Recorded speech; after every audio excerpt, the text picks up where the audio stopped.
ಪ್ರಾರ್ಥನೆಯ ಕೇಳುವವನೇ, ನನ್ನ ಕಣ್ಣೀರು ನೋಡುವವನೇ, ಸುಖ ಕೊಡುವವನೇ.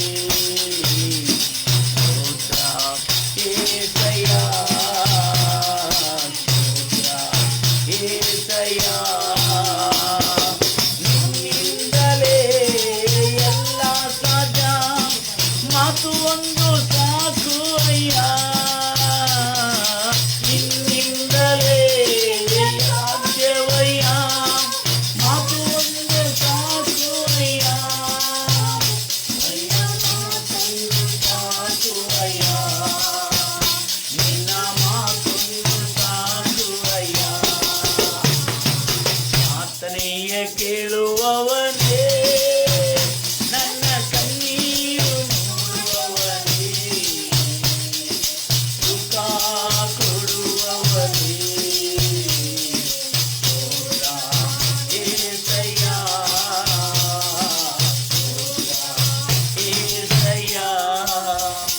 ನನ್ನ ಪ್ರಿಯ ಸಹೋದರಿ ಸಹೋದರಿ, ಎಷ್ಟು ಆಸಕ್ತಿಯಿಂದ ನೀವೆಲ್ಲರೂ ದೇವರ ವಾಕ್ಯವನ್ನು ಕೇಳೋದಕ್ಕಾಗಿ ಇಷ್ಟೆಲ್ಲ ಪೂರ್ಣ ಮನಸ್ಸಿಂದ ಪೂರ್ಣ ಶ್ರದ್ಧೆಯಿಂದ ನೀವೆಲ್ಲ ಸೇರಿ ಬಂದಿದ್ರಿ. ಖಂಡಿತವಾಗಿ ದೇವರು ನಿಮ್ಮ ಕಣ್ಣೀರನ್ನು, ನಿಮ್ಮ ಪ್ರಾರ್ಥನೆಯನ್ನು ಖಂಡಿತವಾಗಿ ಕೇಳುತ್ತಾನೆ ಏನತಕ್ಕಂಥ ನಂಬಿಕೆ, ವಿಶ್ವಾಸ ಇವತ್ತು ನಿನ್ನಿಂದ ನೀವೆಲ್ಲರೂ ನನ್ನನ್ನು ಹಿಂಬಾಲಿಸ್ತಾ ಇದ್ರಿ, ಈ ಒಂದು ವಾಕ್ಯವನ್ನು ಹಿಂಬಾಲಿಸ್ತಾ ಇದ್ರಿ. ಖಂಡಿತವಾಗಿ ನಿಮ್ಮ ಜೀವನದಲ್ಲಿ ಸುಖ ಶಾಂತಿ ಬರುವಂತೆ ದೇವರು ಮಾಡಿದ್ದಾನೆ. Praise Lord Jesus. ಶಾಲೋಮ್. ಈಗ ನಾವು ಈ ಒಂದು ಘಟನೆಯಲ್ಲಿ ನಾನು ಬಹಳ ಆಶ್ಚರ್ಯವಾಗಿದ್ದೇನೆಂದ್ರೆ, ದೇವರು ಈ ಗೆರಸೇನೆ ಎಂಬ ಸೀಮಕ್ಕೆ ಯೇಸು ಕ್ರಿಸ್ತನು ಪ್ರವೇಶ ಮಾಡಿರುವಾಗ ಅಲ್ಲಿ ನಡೆದಿರತಕ್ಕಂಥ ಸಂಗತಿ ಏನಂದ್ರೆ, ಅಲ್ಲೇ ಓರ್ವ ಮನುಷ್ಯನು ಸಮಾಧಿಗಳಲ್ಲಿ, ಬೆಟ್ಟಗಳಲ್ಲಿ ರಾತ್ರಿಯಲ್ಲಿ ಕೂಗುತ್ತಾ ಕರೆಯುತ್ತಾ ಗೋಳಾಟ ಮಾಡುತ್ತಾ ಮೈಯನ್ನು ಕಲ್ಲಿಂದ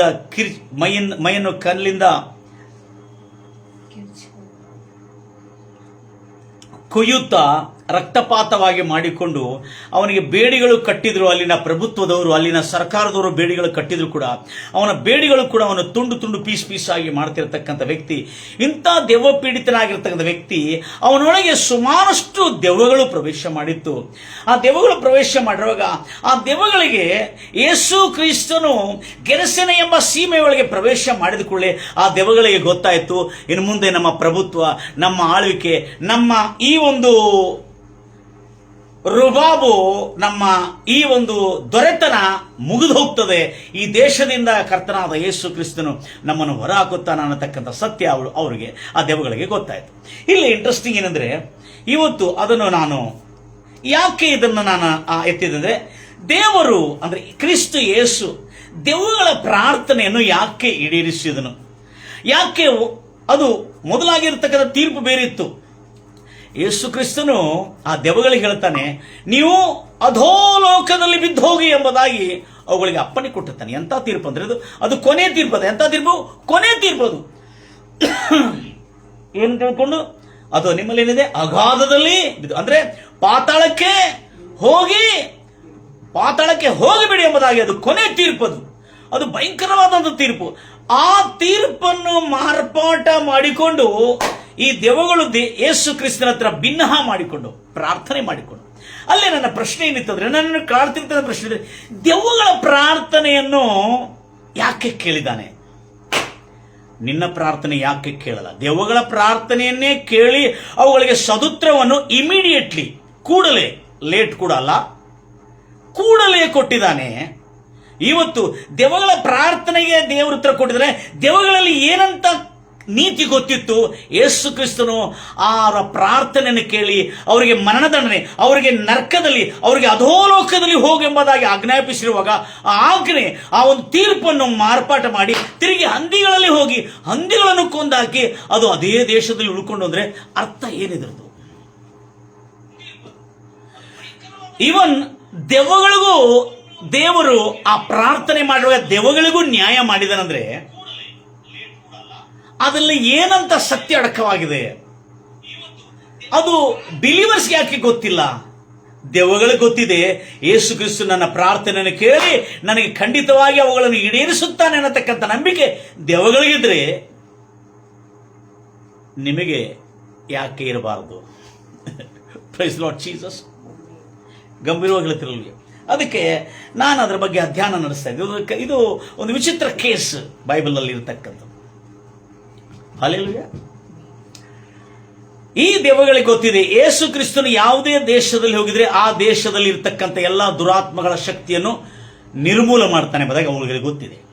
ಹೋಗಿದ್ದ ಕೂಡಲೇ ಅಲ್ಲಿ ಆ ದೇಶದಲ್ಲಿ ಇರ್ತದೆ ಎಲ್ಲ ದುರಾತ್ಮ ಶಕ್ತಿಗಳನ್ನು ಬಂಧಿಸಿ ಅವುಗಳನ್ನು ಅಧೋಲೋಕಕ್ಕೆ ಕಳಿಸಿಬಿಟ್ಟಿರ್ತಾನೆ. ಆದರೆ ಈ ದೆವ್ವಗಳು ಪೀಡಿತನಾಗಿರ್ತಕ್ಕಂಥ ಆ ಕ್ರೂರ ವ್ಯಕ್ತಿ, ಅವನ ಮೈ ಮೇಲೆ ಬಟ್ಟೆ ಇರುವುದಿಲ್ಲ ಯಾವಾಗಲೂ. ಯಾರು? ಆ ದೆವ್ವ ಪೀಡಿತನಾಗಿರ್ತಕ್ಕಂಥ ವ್ಯಕ್ತಿ.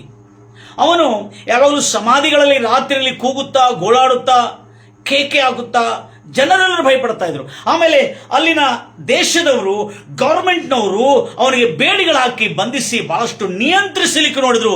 ಆ ಗೌರ್ಮೆಂಟ್ ಕೂಡ ಆ ದೆವ್ವಗಳನ್ನು ನಿಯಂತ್ರಿಸಲಿಕ್ಕೆ, ಕಂಟ್ರೋಲ್ ಮಾಡಿ ಅರೆಸ್ಟ್ ಮಾಡಲಿಕ್ಕಾಗಿಲ್ಲ. ದ ಗೌರ್ಮೆಂಟ್ ಆಫ್ ಗೆರಸಿನಾ. ಯಾಕಂದ್ರೆ ಅದಕ್ಕೂ ಗೌರ್ಮೆಂಟ್ ಆಫ್ ಹೆವನ್ ಇಳಿದು ಬರಬೇಕಲ್ಲೇ. Praise the Lord Jesus. ಅಲ್ಲಿ ಇಂಟ್ರೆಸ್ಟಿಂಗ್ ನೋಡ್ರಿ, ಅದು ಒಂದೊಂದು ಪದಗಳು ಎಷ್ಟು ಅರ್ಥ.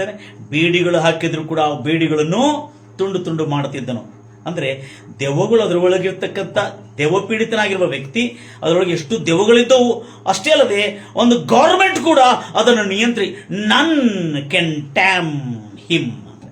ಯಾವನು ಯಾವ ಬೇಡಿಗಳಾಗಲಿ, ಯಾವ ಪ್ರಭುತ್ವವಾಗಲಿ, ಅಲ್ಲಿರ್ತಕ್ಕಂಥ ಅನೇಕ ಜನ ಮಾಂತ್ರಿಕರಾಗಲಿ, ತಾಂತ್ರಿಕರಾಗಲಿ, ಸಮಾಜದವರಾಗಿರಲಿ, ದೊಡ್ಡ ದೊಡ್ಡ ಬಲಿಷ್ಠರಾಗಿರಲಿ, ಆ ದೆವ್ವ ಪೀಡಿತನನ್ನು ನಿಯಂತ್ರಿಸಲಿಕ್ಕಾಗಿಲ್ಲ. ಅವನನ್ನು ಆ ದೆವ್ವ ಪೀಡಿತನಾಗಿರ್ತಕ್ಕಂಥ ಬಿಡುಗಡೆ ಮಾಡಲಿಕ್ಕಾಗಿಲ್ಲ. ಅಂತ ಕ್ರೂರವಾದಂಥ, ಅಂತ ದಂಡು ಸೇನವಾಗಿರ್ತಕ್ಕಂಥ ಒಂದು ಐಕ್ಯತೆ ಇರತಕ್ಕಂಥ ದೆವ್ವಗಳಾಗಿತ್ತು. ಯಾಕಂದ್ರೆ ಇಲ್ಲಿ ಯೇಸು ಕ್ರಿಸ್ತನ ಹತ್ರ ಪ್ರಾರ್ಥನೆ ಮಾಡ್ತಾವೆ ನೋಡೋದು, ಡೈರೆಕ್ಟ್ ಅಲ್ಲಿ ಬಂದು ಹೊಡೆದೋಣ ಎಲ್ಲಿಂತ ಹೇಳ್ಕೊಂಡು ಅವುಗಳು ಕೂಗುತ್ತಾ ಕೂಗುತ್ತಾ ಬಂದು 5ನೇ ವಚನದಲ್ಲಿ, ಮತ್ತೆ ಮಾರ್ಕ್ ಸುವಾರ್ತೆ 5ನೇ ಅಧ್ಯಾಯ 5ನೇ ವಚನದಿಂದ ನಾವು ಓದ್ತೇವೆ. ಓದೋಣ. ಅವನು ರಾತ್ರಿ ಹಗಲು ಯಾವಾಗಲೂ ಆ ದೆವ್ವ ಪೀಡಿತನು ರಾತ್ರಿ ಹಗಲು ಯಾವಾಗಲೂ ಬೆಟ್ಟಗಳಲ್ಲಿಯೂ ಸಮಾಧಿಗಳಲ್ಲಿಯೂ ಕೂಗುತ್ತಾ ಕಲ್ಲುಗಳಿಂದ ತನ್ನನ್ನು ತಾನೇ ಕೊಯ್ದುಕೊಳ್ಳುತ್ತಿದ್ದ ಈ ದೆವ್ವ. ಮುಂದೆ ಹೋದ್ರಿ. ಆದರೆ ಅವನು ಯೇಸು ಕ್ರಿಸ್ತನ ಗೆರಸೇನ ಸೀಮೆಯೊಳಗೆ ಇಳಿದು ಬಂದಿದ್ದು ದೂರದಿಂದ ನೋಡಿ ಓಡಿ ಬಂದು ಆತನನ್ನು ಆರಾಧಿಸಿ ಯೇಸು ಕ್ರಿಸ್ತನ ಕಡೆ ಅಡ್ಡ ಬಿದ್ದು ಆರಾಧಿಸಿದ. ದೆವ್ವಗಳು ಗೊತ್ತಿದೆ ಯೇಸುವನ್ನು ಹೇಗೆ ಪ್ರಾರ್ಥನೆ ಮಾಡಿ ಆತನ ಕಡೆಯಿಂದ ಆ ಉತ್ತರವನ್ನು, ಆ ಸದುತ್ತರವನ್ನು ತೆಗೆದುಕೊಳ್ಳತಕ್ಕಂಥ ನೀತಿ ದೆವ್ವಗಳು ಗೊತ್ತಿದೆ.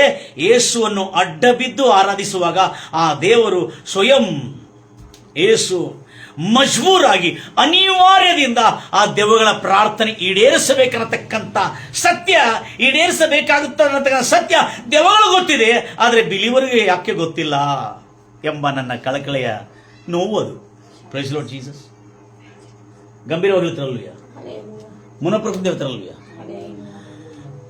ಈಗ ನೆಕ್ಸ್ಟ್ ಆಮೇಲೆ ಮುಂದೆ ಹೋದ್ರಮ್ಮ, ಈ ದೆವ್ವಗಳು ಬಂದು ಹೆಂಗೆ ಆರಾಧನೆ ಮಾಡಿ ನೋಡ್ರಿ. ದೆವ್ವಗಳು ಗೊತ್ತಿದೆ ಯೇಸು ಕ್ರಿಸ್ತನ ಹತ್ರ ಹೇಗೆ ನಾವು ಪಡ್ಕೊಳ್ಬೇಕು. ಆಗ ಮಹೋನ್ನತನಾದ ದೇವಕುಮಾರನೇ, ದೇವಕುಮಾರನಾಗಿರುವ ಯೇಸುವೆ, ನನ್ನ ಗೊಡವೆ ನಿನಗೆ ಯಾಕೆ? ನನ್ನನ್ನು ಯಾತನೆ ಪಡಿಸೋದು ಯಾತನೆ ಪಡಿಸು ಅಂದ್ರೆ ಯಾತನೆ ಸ್ಥಳಕ್ಕೆ ಕಳಿಸತಕ್ಕಂಥ ತೀರ್ಪು ಆತನಿಗೆ ಆತು. ದೆವ್ವಗಳಿಗೆ ಯೇಸು ಕ್ರಿಸ್ತನು ಆ ಯಾತನೆ ಸ್ಥಳಕ್ಕೆ ಹೋಗಲು ಆಜ್ಞಾಪಿಸಿದ. ಆ ಆಜ್ಞೆ ಯೇಸು ಕ್ರಿಸ್ತನ ಬಾಯಿಂದ ಬಂದಿರತಕ್ಕಂಥ ಆ ತೀರ್ಪಿನ ಆಜ್ಞೆ, ಯಾತನೆ ಸ್ಥಳದಲ್ಲಿ ಬಿದ್ದು ಹೋಗ ಅನ್ನತಕ್ಕಂಥ ಹೇಳ್ತಕ್ಕಂಥ ಈ ಆಜ್ಞೆಯನ್ನು ಅದನ್ನು ಸಂಪೂರ್ಣವಾಗಿ ಮಾರ್ಪಡಿಸಿ ಅದು ಬದುಕುವ ಆಜ್ಞೆಯನ್ನು ಯೇಸು ಕ್ರಿಸ್ತನಿಂದ ಪಡ್ಕೊಳ್ಳುವಂತೆ ಮಾಡಿತ್ತು. ನೋಡ್ರಿ, ಯೇಸು ಕ್ರಿಸ್ತನು ಅದಕ್ಕೆ ಯಾತನೆ ಸ್ಥಳ, ಅದು ನರಕದಲ್ಲಿ, ಅದು ಅಧೋಲೋಕದಲ್ಲಿ ಹೋಗು ಅನ್ನತಕ್ಕಂಥ ಆಜ್ಞೆ ಮಾಡಿದನು. ಆ ಆಜ್ಞೆಯನ್ನು ಮಾರ್ಪಾಟ ಆಗುವಂತ ಸಾಧ್ಯತೆ ಹೇಗಿದೆ ಅನ್ನತಕ್ಕಂಥ ನೀತಿ ಯಾರು ಗೊತ್ತಿದೆ? ದೆವ್ವಗಳು ಗೊತ್ತಿದೆ. ಅದು ಯೇಸು ಹೇಳಿದರೆ ನೀವು ಏನು ಬೇಕಾದ್ರೂ ಪಡ್ಕೋಬಹುದು, ಆದ್ರೆ ಆತನ ರಾಜ್ಯವನ್ನು, ಆತನ ನೀತಿಯನ್ನು ಮೊದಲು ಹುಡುಕ. ನಾವೇನು ಹುಡುಕುತ್ತೇವೆ? ಯಾರು ಹೆಲ್ಪ್ ಮಾಡ್ತಾರೋ, ಯಾರು ಸಹಾಯ ಮಾಡ್ತಾರೋ, ಯಾರಿಗೆ ನಾವು ಏನು ಹೇಳಬೇಕು ಎಂಬುದಾಗಿ ಹೀಗೆ ಕೊಡುತ್ತೆ. ಇಲ್ಲ, ಮೊದಲು ಆತನ ರಾಜ್ಯ, ಏನು ತೊಂದರೆ ಆದ್ರೂ ಕೂಡ ಆತನ ರಾಜ್ಯವನ್ನು, ಆತನ ನೀತಿಯನ್ನು ಈ ಬೈಬಲ್ ಅನ್ನು ಹುಡುಕ್ರಿ. ಈಗ ಕಂಟಿನ್ಯೂ ಮಾಡಿ.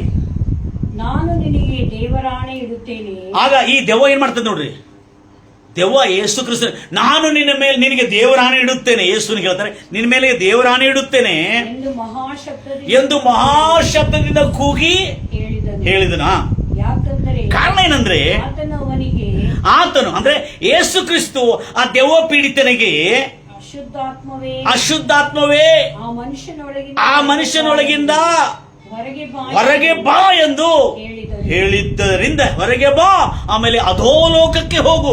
ಲೂಕಾಸ್ ಸುವಾರ್ತೆಯಲ್ಲಿ ಕೂಡ ಅದು ಬರಲ್ಪಟ್ಟಿದೆ 8:32 ವರ್ಷದಲ್ಲಿ ಲೂಕಾಸ್ ಸುವಾರ್ತೆಯಲ್ಲಿ ಸ್ಪಷ್ಟವಾಗಿ ಬರಲ್ಪಟ್ಟಿದೆ, ನೀನು ಹೊರಗೆ ಬಂದು ಅಧೋಲೋಕಕ್ಕೆ ಯಾತನ ಸ್ಥಳಕ್ಕೆ ಹೋಗು ಎಂಬುದಾಗಿ. ಅದಕ್ಕೆ ಮರಣದ ತೀರ್ಪು, ಅದಕ್ಕೆ ನಿತ್ಯ ನರಕದ ತೀರ್ಪು ಆಗಿರುವ ತೀರ್ಪನ್ನು ಹೇಗೆ ಚೇಂಜ್ ಮಾಡಬೇಕನ್ನತಕ್ಕಂಥ ನೀತಿ ದೆವ್ವಗಳಿಗೆ ಗೊತ್ತಿತ್ತು, ಕ್ರೈಸ್ತವರಿಗೆ ಯಾಕೆ ಗೊತ್ತಾಗಬಾರದು? ಇದು ಪ್ರೈಸ್ ಲಾರ್ಡ್. ಇಂಟ್ರೆಸ್ಟಿಂಗ್ ಕೇಸ್ ಇದು ಸ್ವಲ್ಪ ಕಾಂಪ್ಲಿಕೇಟೆಡ್ ಇತ್ತು, ನನ್ನ ಕಾಡಿತ್ತು, ಆದರೆ ಬಿಡಲಿಲ್ಲ, ಈ ಕೇಸನ್ನು ಕ್ರ್ಯಾಕ್ ಮಾಡಿದೆ. ಬಹಳ ದೊಡ್ಡ ದೊಡ್ಡ ವಿದ್ವಾಂಸರು ಈ ಕೇಸಿನ ವಿಷಯದಲ್ಲಿ ಅಧ್ಯಯನ ನಡೆದಿರು, ಅವ್ರ ಜೊತೆಲಿ ಕೂಡ ನಾನು ಕೂಡ ಸ್ವಲ್ಪ ಅಧ್ಯಯನ ನಡೆಸಿದ್ದೇನೆ. ಮುಂದೆ ಹೋತ್ರಮ್ಮ, ಅಲ್ಲಿ ಎಲ್ಲ ಲೂಕ ಕಡೆ ಹೋಗ್ಬೇಡ್ರಿ, ಇಲ್ಲಿಂದ ಕಟ್ಟಿದ್ದು ನಾನು ಲೂಕಾದಲ್ಲಿ ಹೇಳ್ಬಿಟ್ಟಿದ್ದೇನೆ. ಲೂಕಾ ಸುವಾರ್ತೆ ಅಂತ ಹೇಳ್ಬಿಟ್ಟಿದ್ದೇನೆ 8:31 ಕೂಡ ಈ ಮಾತುಗಳು ಇದೆ. ಕಾರಣ ಏನಂದ್ರೆ ನಿನ್ನ ಹೆಸರು ಯೇಸು ಆತನ ಕೇಳ್ತಾನೆ, ಯಾರು ದೆವ್ವ ಪೀಡಿತರಿಗೆ ನಿನ್ನ ಹೆಸರು ಏನು ಎಂದು ಕೇಳಲು ಆ ದೆವ್ವ ಪೀಡಿತನು ಪ್ರತ್ಯುತ್ತರವಾಗಿ ನನ್ನ ಹೆಸರು ದಂಡು, ನನ್ನ ಹೆಸರು ಒಂದು ಸೈನ್ಯದ ದಂಡು ಆಗಿದೆ. ಲೀಜನ್ ಹೀಬ್ರಿಯ, ಅದು ಲ್ಯಾಟಿನ್ ಪದದಲ್ಲಿ ಲೀಜನ್ ಅಂತ ಹೇಳಿದ್ರೆ ಒಂದು ಸೈನ್ಯದ ದಂಡು ಎಂಬುದಾಗಿ. ಆ ಲೀಜನ್ ಅನ್ನೋ ಪದದಲ್ಲಿ ಸುಮಾರು 2000 ಈಗ 6000ವರೆಗೆ ಅದರೊಳಗೆ ಜನರಿರ್ತಾರೆ, ಅಂದ್ರೆ ಅದರೊಳಗೆ ಸೈನಿಕರಿರ್ತಾರೆ. ಅಂದ್ರೆ 3000 2000ರಿಂದ 6000ವರೆಗೆ ಅಂತ ಹೇಳ್ತಾರೆ, ಈಗಲೂ ಹೇಳ್ತಾ ಇದ್ದಾರೆ. ಮೊನ್ನೆ ನಾನು ನೋಡಿದೆ 2000ರಿಂದ 4000ವರೆಗೆ, 2000ರಿಂದ 6000ವರೆಗೂ ಸುಮಾರವಾಗಿ ಅದರೊಳಗೆ ಲೀಜನ್ ಎಂಬ ದೆವ್ವಗಳಿದ್ದು, ಒಂದಲ್ಲ ಎರಡಲ್ಲ ದೆವ್ವಗಳಿದೆ. 6000ಕ್ಕೆ ಸುಮಾರು 4000ರಿಂದ 6000 ದೆವ್ವಗಳು ಆತನೊಳಗಿರ್ತು. ಅದಕ್ಕಾಗಿ ಆತ ಹೇಳ್ತಾರೆ, ನನ್ನ ಹೆಸರು ಒಂದಲ್ಲ, ನಾನು ಸೈನ್ಯನಾಗಿದ್ದೇನೆ, ಯಾಕೆಂದ್ರೆ ನಾವು ಒಬ್ಬರಲ್ಲ, ನಾನು ಅನೇಕರಾಗಿದ್ದೇನೆ ಎಂಬುದಾಗಿ ಹೇಳಿತ್ತು. ಆಮೇಲೆ ಕಾರಣ ಏನಂದ್ರೆ ನಾವು ಒಬ್ಬರಲ್ಲ, ನಾವು ಅನೇಕರಿದ್ದೇವೆ ಅಂದನು. ಯಾರು? ದೆವ್ವ ಪೀಡಿತನು. ನೋಡ್ರಿ, ಈಗ ದೆವ್ವಗಳು ನೋಡ್ರಿ ಹೇಗೆ, ನೋಡ್ರಿ ದೆವ್ವಗಳು ನೋಡ್ರಿ ತಮ್ಮನ್ನು ಆ ದೇಶದಿಂದ ಹೊರಗೆ ಕಳಿಸದಂತೆ ಅವನು ಆತನನ್ನು ಬಹಳವಾಗಿ ಬೇಡಿಕೊಂಡನು. ಯಾರು? ಆ ದೆವ್ವ ಪೀಡಿತನು. ಮೊದಲು ಏಕವಚನ, ಆ ದೆವ್ವ ಪೀಡಿತನು ಬಹಳವಾಗಿ ಬೇಡಿಕೊಂಡು, ಅಂದ್ರೆ ದೆವ್ವಗಳು, ಅವನೊಳಗಿರುವ ದೆವ್ವಗಳು ಯೇಸು ಕ್ರಿಸ್ತನ ಹತ್ರ ಬಹಳವಾಗಿ ಪ್ರಾರ್ಥಿಸಿದವು, ಭಿನ್ನಹ ಮಾಡಿಕೊಂಡು, ಅಂದ್ರೆ ಹಠ ಹಿಡಿದು. ಅಲೋ, ಬೇಸರಗೊಳ್ಳದೆ, ದೆವ್ವಗಳು ಗೊತ್ತಿದೆ, ಬೇಸರಗೊಳ್ಳದೆ ಪ್ರಾರ್ಥನೆ ಮಾಡಿದ್ರೆ ದೇವರು ಮಜಬೂರ್ ಆಗ್ತಾನಂತೇಳಿ. ನಮ್ಮ ಜನಕ್ಕೆ ಆವಾಗೇ ಬೇಸರ ಆಗಿಬಿಟ್ಟಿದೆ, ಬೆಳಗ್ಗೆ ಎದ್ಕೊಳ್ಳಿ ನಿದ್ದೆ ಬರ್ತದೆ. ಅದು ಏನ್ ಮಾಡಿದೆ? ಅದು ಹಠ ಬಿಡದೆ, ಬೇಸರಗೊಳ್ಳದೆ, ಅದಕ್ಕೆ ನರಕಕ್ಕೆ ಹೋಗಂತ ಹೇಳಿದ್ರು ಕೂಡ ಅಯ್ಯೋ ನರಕಕ್ಕೆ ಹೇಳೋಣ ಅಂತೇಳಿ ಪ್ರಾರ್ಥನೆ ಮಾಡೋದು ಬಿಡಲಿಲ್ಲ. ಬೇಸರಗೊಳ್ಳದೆ ಆ ದೆವ್ವಗಳು ಯೇಸುವನ್ನು ವಿನಂತಿಸಿಕೊಂಡು, ಭಿನ್ನಹ ಮಾಡಿಕೊಂಡು, ಕಳಕಳಿಂದ ವಿನಂತಿಸ್ತಾ ಪ್ರಾರ್ಥಿಸ್ತಾ ಬಂದವು. ಆಮೇಲೆ ಆಗ ಆ ಬೆಟ್ಟಗಳ ಸಮೀಪದಲ್ಲಿ ಹಂದಿಗಳ ದೊಡ್ಡ ಗುಂಪು ಹೋಗುತ್ತಿತ್ತು, ಮೇಯ್ತಿತ್ತು. ಆ ಎಲ್ಲಾ ದೇವಗಳು, ಈಗ ನೋಡ್ರಿ, ಎಲ್ಲಾ ದೇವಗಳು ಏಕ ಮನಸ್ಸಿಂದ ಆರಾಧನೆ ಪ್ರಾರ್ಥನೆ ಮಾಡ್ತಾ ಇದೆ. ಮೊದಲು ಒಬ್ಬನು ಮಾಡಿದ ಆ ದೆವ್ವಗಳ ಗುಂಪಿನ, ಆ ದೆವ್ವಗಳಲ್ಲಿ ಈಗ ಬೈಬಲ್ ಹೇಳ್ತಾ ಇದೆ, ಎಲ್ಲಾ ಅವನ ಒಳಗಿರ್ತಕ್ಕಂಥ ಎಲ್ಲಾ ದೆವ್ವಗಳು ಯೇಸುಗೆ ನಾವು ಹಂದಿಗಳಲ್ಲಿ ಹೋಗುವಂತೆ ಕೇಳಿಕೊಳ್ಳುವಂತೆ ನಮಗೆ ಕಳುಹಿಸು ಎಂಬುದಾಗಿ ಭಿನ್ನಹ ಮಾಡಿಕೊಳ್ಳುವಂತೆ. ಅಂದ್ರೆ ಆದ್ರೆ ದೆವ್ವಗಳು ಗೊತ್ತಿದೆ ಹೇಗೆ ಪ್ರಾರ್ಥನೆ ಮಾಡುವುದರಿಂದ ಯೇಸು ಅನಿವಾರ್ಯವಾಗಿ ನಮ್ಮ ಪ್ರಾರ್ಥನೆಯನ್ನು ಈಡೇರಿಸುತ್ತಾನೆ ಎಂಬುದಾಗಿ. ಆದ್ರೆ ಬಿಲಿವರ್ಸ್ಗೆ ಗೊತ್ತಿಲ್ಲ ಇದು. ಮುಂದೆ ಕೂಡಲೇ ಯೇಸು ಅವುಗಳಿಗೆ ಪರ್ಮಿಷನ್ ಕೊಟ್ಟ, ಅವುಗಳಿಗೆ ಅನುಮತಿ ಕೊಟ್ಟ, ಹೋಗಿ ಹಂದಿಗಳಲ್ಲಿ ಬಿದ್ದುಕೊಂಡು ಹೋಗುತ್ತೆ. ಅವಾಗ ಅವುಗಳು ಕೂಡಲೇ, ಲೇಟ್ ಕೂಡಲ್ಲ, ಇಂಗ್ಲಿಷ್ ಕೂಡಲೇ, ಆಸ್ ಸೂನ್ ಆಸ್, ಕೂಡಲೇ ಅವುಗಳಿಗೆ ಹೇಳ್ದ ಹೋಗಿ ಅಂತ ಹೇಳ್ದ. ಹೋಗಿ ಅಂತ ಹೇಳಿದ ಅವು ಕೂಡ ಕೂಡಲೇ 2000 ಹಂದಿಗಳಲ್ಲಿ ಹೊಕ್ಕಿಕೊಂಡು ಆ ಸಮುದ್ರದಲ್ಲಿ ಹೋಗಿ ಆ 2000 ಹಂದಿಗಳು ಸತ್ತು ಬಿದ್ದವು. ಈಗ ಯೇಸು ಕ್ರಿಸ್ತನು ದೆವ್ವಗಳ ಪ್ರಾರ್ಥನೆಯನ್ನು ಈಡೇರಿಸಿದನಂದ್ರೆ ನಿನ್ನ ಪ್ರಾರ್ಥನೆ ಯಾಕೆ ಈಡೇರಿಸಲ್ಲ? ಖಂಡಿತವಾಗಿ ಈಡೇರಿಸ್ತಾನೆ. ಆದ್ರೆ ದೆವ್ವಗಳಿಗೆ ಗೊತ್ತಿರ್ತಕ್ಕಂಥ ನೀತಿ ನಮಗೆ ಗೊತ್ತಿದೆಯಾ ಅನ್ನತಕ್ಕಂಥದ್ದು. ಎಲ್ಲರೂ ಹೇಳ್ತಿರಲ್ವೀಯ? ಹಲ್ಲೆಲೂಯಾ. ಒಂದೊಂದಾಗಿ ನೋಟ್ ಮಾಡಿಕೊಳ್ಳೋದು. ಬೈಬಲ್ನಲ್ಲಿ ಈ ದೆವ್ವಗಳ ವಿಷಯದಲ್ಲಿ ಅಧ್ಯಯನ ಮಾಡಿರುವಾಗ ಈ ದೆವ್ವಗಳು ಯೇಸು ಕ್ರಿಸ್ತನು ಶಿಷ್ಯನ ಮತ್ತು ಸಹೋದರನಾಗಿರ್ತಾನೆ ಯಾಕೋಬನ ಒಂದು ಮಾತು ಬರೆದಿರ್ತಾನೆ ಇದ್ರ ಬಗ್ಗೆ, ದೆವ್ವಗಳ ಬಗ್ಗೆ. ಯಾಕೋಬ ಪುಸ್ತಕ 2ನೇ ಅಧ್ಯಾಯ 19ನೇ ವಚನದಲ್ಲಿ ಇರ್ತದೆ. ಯಾಕಂದ್ರೆ ಕ್ರಿಯೆಯಿಲ್ಲದ ವಿಶ್ವಾಸ ಮೃತ ವಿಶ್ವಾಸ, ಕ್ರಿಯೆಯುಳ್ಳ ವಿಶ್ವಾಸವೇ ಅದು ಜೀವವುಳ್ಳ ವಿಶ್ವಾಸ ಎಂಬುದಾಗಿ ಹೇಳ್ತಾನೆ ಯೇಸು ಕ್ರಿಸ್ತ. Praise Lord. ನನ್ನ ಎಲ್ಲ ಪ್ರಿಯ ಸಹೋದರರೇ, ನನ್ನನ್ನು ಕೇಳುತ್ತಿರ್ತಕ್ಕಂಥ ನನ್ನ ಪ್ರಿಯ ಮಿತ್ರರೇ, ಆಗ ಅದರ ಕೆಳಗೆ 19ನೇ ವಚನದಲ್ಲಿ ಏನು ಹೇಳ್ತಾನೆ? ಅವ್ರ ಜನ ಎಲ್ಲ ಯಹೂದ್ರಿಗೇನಿದೆ, ದೇವರು ಒಬ್ಬನೇ, ಆತನ ಬಿಟ್ಟು ಬೇರೆ ದೇವರಿಲ್ಲ ಅನ್ನತಕ್ಕಂಥ ನಂಬಿಕೆ ಯಹೂದ್ಯರಿಗಿದೆ. ಯಾಕೋಬನ ಪುಸ್ತಕ ಚದರಿ ಹೋದ ಯಹೂದ್ಯರಿಗೆ ಬರೆದಿದ್ದಾನೆ. ದೇವರು ಒಬ್ಬನೇ, ಆತನ ಬಿಟ್ಟು ಈ ಭೂಲೋಕದಲ್ಲಿ ಯಾರು ದೇವರಿಲ್ಲ ಅನ್ನತಕ್ಕಂಥ ನಂಬಿಕೆ ಯಹೂದ್ಯರಿಗಿತ್ತು. ಹೌದು, ಅದು ಒಳ್ಳೆಯದೇ. 19ನೇ ವಚನ, ದೇವರು ಒಬ್ಬನೇ ಎಂದು ನಂಬುವುದು ಒಳ್ಳೆಯದೇ, ಆದರೆ ಈ ನಂಬಿಕೆ ದೆವ್ವಗಳಿಗೂ ಇದೆ ಅಂತ ಹೇಳಿದಾನೆ. ಹಲೋ, ದೆವ್ವಗಳಿಗಿರುವ ನಂಬಿಕೆ ದೆವ್ವಗಳು ಗೊತ್ತಿದೆ. ಯೇಸು ನಂಬಿಕೆಯಿಂದ ಮಾಡುವ ಈ ದೇಹದೊಳಗಿದ್ದು ಮಾಡುವ ಪ್ರಾರ್ಥನೆ ದೇವರು ಕೇಳಲೇಬೇಕಾಗ್ತದೆ. ದೆವ್ವಗಳಿಗೆ ಗೊತ್ತಿದೆ, ಈ ದೇಹದಲ್ಲಿ ಇದ್ದುಕೊಂಡು ಈ ಮನುಷ್ಯನು ಏನು ಬೇಡಿಕೊಂಡ್ರು ದೇವರು ಕೊಡಲೇಬೇಕಾಗುವ ಅನಿವಾರ್ಯವಾಗ್ತದೆ. ಯಾಕಂದ್ರೆ ಯೇಸು ಆ ಒಡೆಯನು, ಆ ರಾಜನು ಕೊಟ್ಟಿರುವ ಮಾತು ಯಾವತ್ತೂ ತಪ್ಪಲಿಕ್ಕೆ ಆಗುದಿಲ್ಲ. ಆ ರಾಜನ ಮಾತು ಖಂಡಿತವಾಗಿ ನೆರವೇರಿಸ್ತಾನೆ ಅನ್ನತಕ್ಕಂಥ ನಂಬಿಕೆ ದೆವ್ವಗಳಿಗಿದೆ. ಬಿಲೀವರ್ಗಳಿಗೆ ಯಾಕೆ ಇರಬಾರದು? ವಿಶ್ವಾಸಿಗಳಿಗೆ ಯಾಕೆ ಇರಬಾರದು? Praise Lord. ಗಂಭೀರವಾಗಿ ಹೇಳ್ತಾರಲ್ವಯ್ಯ. ಹಲ್ಲೆಲೂಯಾ. ನನ್ನ ಪ್ರಿಯ ಸಹೋದರಿ ಎಷ್ಟು ಆಸಕ್ತಿಯಿಂದ ಈ ದೇವರ ವಾಕ್ಯವನ್ನು ನೀವು ಕೇಳಿಸ್ಕೊತಾರೆ. ನಿಜವಾಗಲೂ ನಿಮ್ಮ ಆಸಕ್ತಿ ನನಗೆ ಬಹಳ ಉತ್ಸಾಹವನ್ನು ಉಂಟು ಮಾಡ್ತಾರೆ. ನೆಕ್ಸ್ಟ್ ಅಂದ್ರೆ ದೆವ್ವಗಳಿಗೂ ನಂಬಿಕೆ. ಅದಕ್ಕೆ ಬೈಬಲಲ್ಲಿ ಕ್ಲಿಯರ್ ಇದೆ ನೋಡ್ರಿ, ಹೆಂಗಿದೆ ನೋಡ್ರಿ. ದೆವ್ವಗಳು ದೇವರು ಒಬ್ಬನೇ ಎಂದು ಅವುಗಳು ನಂಬುತ್ತವೆ. ನಂಬುವುದಷ್ಟೇ ಅಲ್ಲ, ನಡುಗುತ್ತವಂತಿದೆ. ನಡುಗುತ್ತವಂದ್ರೆ ಸಾಮಾನ್ಯವಾದಂಥ ಮಾತಲ್ಲ ಇದು. ಇದರ ಅಧ್ಯಯನ ನಡೆಸಿರುವಾಗ ದೆವ್ವಗಳು ದೇವರ ಮಾತಿಗೆ ಭಯಪಟ್ಟು ದೇವರು ಒಬ್ಬನೇ ಎಂದು ಭಯದಿಂದ ನಡುಗುತ್ತಾವಂದ್ರೆ ದೇವರ ಮಾತಿಗೆ ವಿಧೇಯತೆ ಆಗ್ತಾ ಉಂಟು, ದೇವರ ಮಾತನುಸಾರವಾಗಿ ನಡೀತಾ ಉಂಟು. ಅದಕ್ಕೆ ದೇವ ಹೋಗು ನೀನು ನರಕಕ್ಕೆ ಅಂದ್ರೆ ಹೋಗ್ಬೇಕಾಗ್ತದೆ, ಗೆಟ್ ಔಟ್ ಅಂದ್ರೆ ಹೋಗ್ಬೇಕಾಗ್ತದೆ. ಅಂದ್ರೆ ದೆವ್ವಗಳು ದೇವರ ಮಾತಿಗೆ ವಿಧೇಯತೆ ಆಗ್ತವೆ ಅಂದ್ರೆ ಅರ್ಥ ಏನು? ದೆವ್ವಗಳು ಗೊತ್ತಿದೆ ಯೇಸು ಈ ದೇಹದಲ್ಲಿ ಇರುವ ಮನುಷ್ಯನಿಗೆ, ಈ ಮಣ್ಣಿನ ದೇಹದಲ್ಲಿರತಕ್ಕಂಥ ಸಾಮರ್ಥ್ಯ ದೆವ್ವಗಳು ಗೊತ್ತಿದೆ. ಈ ದೇಹದಲ್ಲಿದ್ದು ಏನು ಪ್ರಾರ್ಥನೆ ಮಾಡಿದ್ರೆ ಯೇಸು ಖಂಡಿತವಾಗಿ ಅನಿವಾರ್ಯವಾಗಿ ಮಜ್ಬೂರಾಗಿ ನೆರವೇರಿಸಲೇಬೇಕಾಗ್ತದೆ, ಈಡೇರಿಸಲೇಬೇಕಾಗ್ತದೆ. ನಂಬರ್ 1.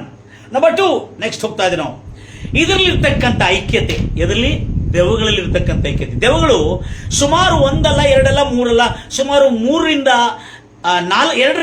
6,000ವರೆಗೆ ಈ ದೆವ್ವಗಳು ಇರುವು ಎಂಬುದಾಗಿ ಅಲ್ಲೇ ಅಂದಾಜು ಲೆಕ್ಕ ಮಾಡಿದ್ದಾರೆ. ಯಾಕಂದ್ರೆ ಲೀಜನ್ ಅಂತ ಹೇಳಿದ್ರೆ ಲ್ಯಾಟಿನ್ ಭಾಷೆಯಲ್ಲಿ 2ರಿಂದ 6,000, 4,000 ಅಂತ ನಾವು ಓದಿದ್ದೇನೆ, 4,000, 6,000ವರೆಗೆ ದೆವ್ವಗಳನ್ನು ಒಳಗಿದ್ದ. ಅಂದ್ರೆ 6,000 ದೆವ್ವಗಳು ಕೂಡ ಸಿಸ್ಟಮ್ಯಾಟಿಕ್ ನೀತಿ ಗೊತ್ತಿತ್ತು.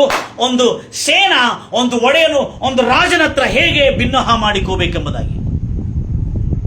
ಅಂದ್ರೆ ದೆವ್ವಗಳಿಗೆ ದೇವರ ರಾಜ್ಯದ ನೀತಿ ಗೊತ್ತಿದೆ. ಕ್ರೈಸ್ತವರಿಗೆ ಈ ನೀತಿ ಗೊತ್ತಿಲ್ಲದೆ ಅನೇಕ ಜನರು ಬಳಲುತ್ತಾ ಇದ್ದಾರೆ ನನ್ನ ಪ್ರಿಯ ಸಹೋದರಿ. ನೆಕ್ಸ್ಟ್ ದಯಮಾಡಿ ಗಮನಿಸ್ತೀರಾ ಆ ಮಾತನ್ನು. ಈ ದೆವ್ವಗಳಿಗೆ ಏನಿಲ್ಲ, ಒಡಕಿಲ್ಲ.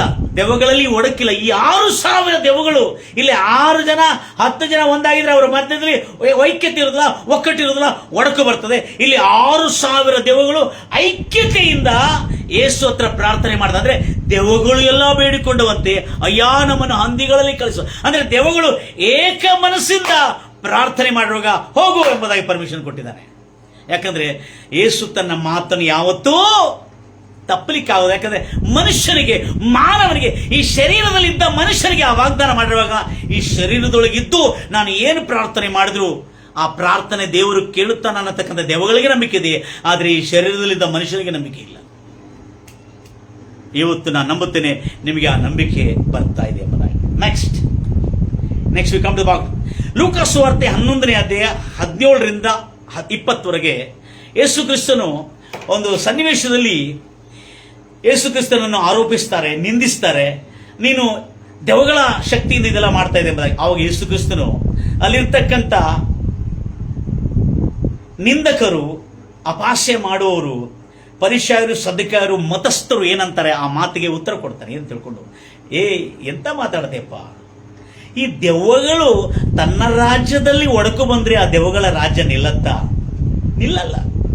ಅದಕ್ಕೆ ಹೇಳ್ತಾನೆ, ಅಂದ್ರೆ ಒಂದು ರಾಜ್ಯದಲ್ಲಿ ಭೇದ ಭಾವ ಒಡಕು ಬಂದ್ರೆ ಆ ರಾಜ್ಯ ಯಾವ ಶತ್ರುವಿನ ದಾಳಿಯಲ್ಲಿ ನಿಂತುಕೊಳ್ಳಲಾರದು. ಒಂದು ಕುಟುಂಬದಲ್ಲಿ ಒಡಕು ಬಂದ್ರೆ ಆ ಕುಟುಂಬ ಆ ಪಟ್ಟಣದಲ್ಲಿ ಬಾಳಲಾರದು. ಅದಕ್ಕೆ ಸೈತಾನನು, ಈ ದುಷ್ಟಶಕ್ತಿಗಳು ದೆವ್ವಗಳಲ್ಲಿ ಒಡಕು ಬಂದ್ರೆ ಅವರ ರಾಜ್ಯ ಹೇಗೆ ನಡೀತದೆ?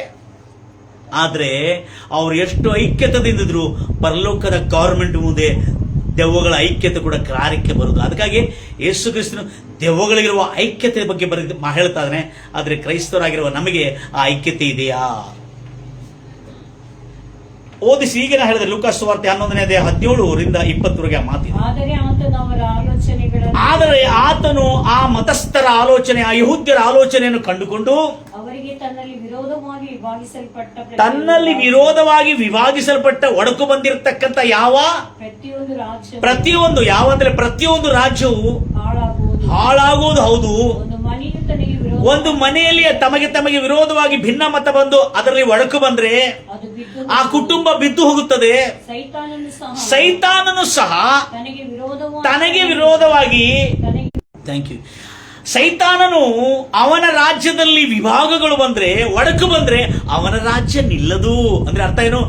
ಯೇಸು ಕ್ರಿಸ್ತ ಹೇಳ್ತಾನೆ, ದೆವ್ವಗಳು ಕೂಡ ಒಂದು ಐಕ್ಯತೆ ಇದೆ. ಅದಕ್ಕೆ ದೆವ್ವಗಳಿಗೆ ಆ ನೀತಿ ಗೊತ್ತಿದೆ ಇರೋದ್ರಿಂದ ಅಲ್ಲಿ ಆ ಎಲ್ಲಾ ದೆವ್ವಗಳು ಏಕ ಮನಸ್ಸಿಂದ, ಅಯ್ಯ ನಮ್ಮನ್ನು 2000 ಹಂದಿಗಳಲ್ಲಿ ಬಿಟ್ಟು ಬಿಡ ಅಂತ ಹೇಳಿದ್ರೆ ಆಯ್ತು ಹೋಗು ಅಂತ ಹೇಳಿದ.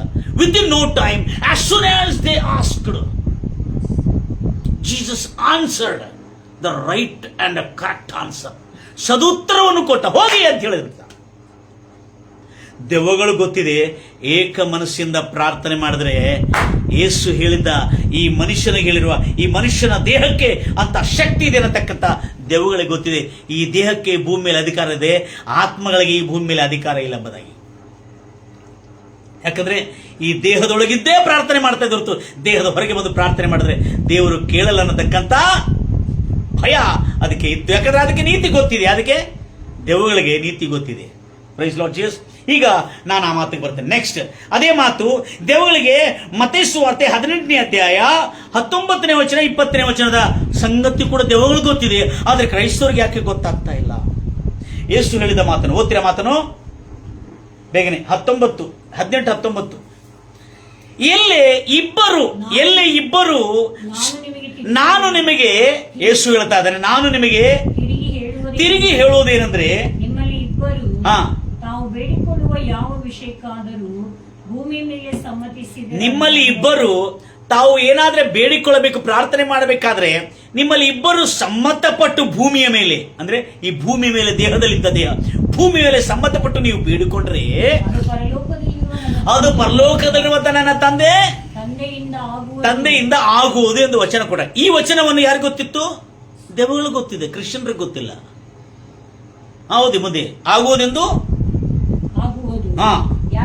ಕಾರಣ ಏನಂದ್ರೆ, ಎಲ್ಲಿ ಇಬ್ಬರಾಗಲಿ ಮೂವರಾಗಲಿ ಯೇಸುವಿನ ಹೆಸರಲ್ಲಿ ಕೂಡಿ ಬಂದ್ರೆ ಅವರ ಮಧ್ಯದಲ್ಲಿ ನಾನು ಇದ್ದೇನೆ ಎಂದು ಹೇಳಿದನು.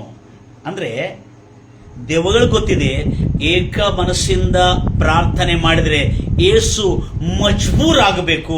ಅಷ್ಟೇ ಅಲ್ಲದೆ ಅನಿವಾರ್ಯವಾಗಿ ಕೂಡಲೇ ಉತ್ತರ ಕೊಡುತ್ತಾನೆ. ಲೂಕಾ ಸುವಾರ್ತ 18ನೇ ಅಧ್ಯಾಯದಲ್ಲಿ 1ರಿಂದ 9 ಒಂದು ಸಾಮ್ಯ ಇದೆ. ಕೂಡಲೇ ಅಂದ್ರೆ ಅರ್ಥನ ಬೇಸರಗೊಳ್ಳದೆ ನೀವು ಪ್ರಾರ್ಥನೆ ಮಾಡಿ, ಎಡಬಿಡದೆ ಬೇಸರಗೊಳ್ಳದೆ ಯಾವಾಗಲೂ ಪ್ರಾರ್ಥನೆ ಮಾಡ್ತಾ ಇರಿ ಎಂಬುದು. ಅಂದ್ರೆ ದೆವ್ವಗಳು ಯೇಸು ಕ್ರಿಸ್ತ ನೀವು ಹೋಗಿ ನರಕದಲ್ಲಿ ಬೀಳು ಅಂತ ಹೇಳಿರುವಾಗಲೂ ಅವು ಬೇಸರಗೊಳ್ಳಲಿಲ್ಲ, ಅದು ಬೇಡಿಕೊಳ್ತಾನೆ ಇದೆ. ಅಯ್ಯಾ ನಮ್ಮನ್ನ ಹಂದಿಗಳಲ್ಲಿ ಬಿಡ. ಅಂದ್ರೆ ಬೇಸರಗೊಳ್ಳದೆ ಪ್ರಾರ್ಥನೆ ಮಾಡುವ ನೀತಿ ಯಾರು ಗೊತ್ತಿತ್ತು? ದೆವ್ವಗಳು ಗೊತ್ತಿದೆ. ಆದರೆ ನಾವು ಸ್ವಲ್ಪ ದಿವಸಗಳು ಪ್ರಾರ್ಥನೆ ಮಾಡಿ ಮಾಡಿ ಬೇಸರಗೊಂಡು ಪ್ರಾರ್ಥನೆ ಮಾಡೋದನ್ನು ಬಿಟ್ಟು ಬಿಡ್ತೀವಿ. ನನ್ನ ಪ್ರಿಯ ಸಹೋದರಿ, ದೆವ್ವಗಳು ಗೊತ್ತಿದೆ, ಬೇಸರಗೊಳ್ಳದೆ ಪ್ರಾರ್ಥನೆ ಮಾಡಿದೆ. Thank you father, hallelujah. ಅದಕ್ಕೆ ದೆವ್ವಗಳಿಗಿರುವ ನಂಬಿಕೆ. ನೆಕ್ಸ್ಟ್ ನೋಡ್ರಿ, ದೆವ್ವಗಳಿಗೆ ಈ ನೀತಿ ಎಲ್ಲ ಗೊತ್ತಿರುವುದರಿಂದ ದೇವರು ಯೇಸು ಕ್ರಿಸ್ತನು ಅವುಗಳ ಪ್ರಾರ್ಥನೆಯನ್ನು ಈಡೇರಿಸಿ ಅವುಗಳಿಗೆ ಅಧೋಲೋಕಕ್ಕೆ ನರಕಕ್ಕೆ ಹೋಗ ಎಂಬ ತೀರ್ಪನ್ನು ಮಾರ್ಪಾಟ ಮಾಡಿ ಅವು ಮತ್ತು ತಿರುಗಿ ಹಂದಿಗಳಲ್ಲಿ ಹೋಗಿ ಬಾಳುವಂತೆ ಆಯಿತು. ದೆವ್ವಗಳಿಗೆ ಆ ರಾಜನ ಒಡೆಯನು ವಾಗ್ದಾನ ಮಾಡಿರುವ ಒಡೆಯನು ದೆವ್ವಗಳಿಗೆ, ಕ್ರೈಸ್ತರಾದ ನಿಮಗೆ ಗೊತ್ತಿದೆಯಾ? ನೆಕ್ಸ್ಟ್ ದಯಮಾಡಿ ಕೇಳಿಸ್ಕೊದ್ರಿ. ಸೈತಾನಿಗೆ ಸ್ಪಷ್ಟವಾಗಿ ಗೊತ್ತಿದೆ, ಈ ಶರೀರವು ಒಳಗೆ ಹೋಗಿ ನಾನು ಏನು ಬೇಡಿಕೊಂಡ್ರು ಖಂಡಿತವಾಗಿ ದೇವರು ಕೊಡಲೇಬೇಕಾಗ್ತದೆ. ಅಂದ್ರೆ ಆದಿಕಾಂಡ 1ನೇ ಅಧ್ಯಾಯ 28ನೇ ವಚನದ ಅದಕ್ಕೆ ಚೆನ್ನಾಗಿ ನೆನಪಿದೆ. ನಮಗೆ ನೆನಪಿದೆಯಾ? ಆದಿಕಾಂಡ 1ನೇ ಅಧ್ಯಾಯ 28ನೇ ವಚನ ಓದ್ರಿ ಬೇಗನೆ.